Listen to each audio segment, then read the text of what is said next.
वक्रतुंड महाकाय सूर्यकोटि समप्रभा निर्विघ्ने कुरु मे देव सर्वकार्येषु सर्वदा। নমস্কার বন্ধুরা, গণেশ চতুর্থী তো সামনে চলেই আসছে।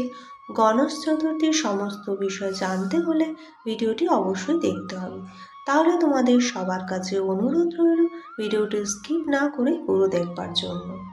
27শে আগস্ট 2025 শুক্লা চতুর্থী শুরু 26শে আগস্ট দুপুর 1:54। ভাদ্র শুক্লা চতুর্থী শেষ হবে 27শে আগস্ট বিকেল 3:34। শুক্লা যোগ 27শে আগস্ট থেকে 28শে আগস্ট দুপুর 12:35 থেকে 1:18 পর্যন্ত। ব্রহ্মযোগ 28শে আগস্ট থেকে 29 আগস্ট দুপুর 1:18 থেকে 2:13 পর্যন্ত। আর দুপুরে রাহুকাল যেটি থাকবে সেটি 12:22 থেকে 1:59 পর্যন্ত।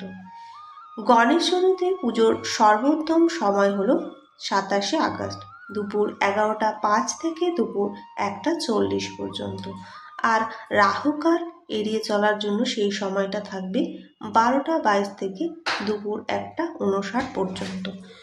দুপুর 12:35 থেকে দুপুর 1:18 পর্যন্ত শুক্লযোগে পুজোর জন্য শুভ সময় বলে বিবেচনা করা হয়েছে।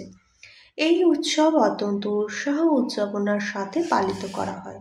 এই উৎসবে 10 দিন ধরে চলে এবং এই 10 দিন ধরে গণেশ দেবতার পূজা করা হয়ে থাকে। ভগবান গণেশের শক্তি এবং জ্ঞানের দেবতা হিসেবে বিবেচনা করা হয়েছে। তিনি তার চতুরতার সাথে জটিল বিষয়গুলো মোকাবিলা করতে পারে।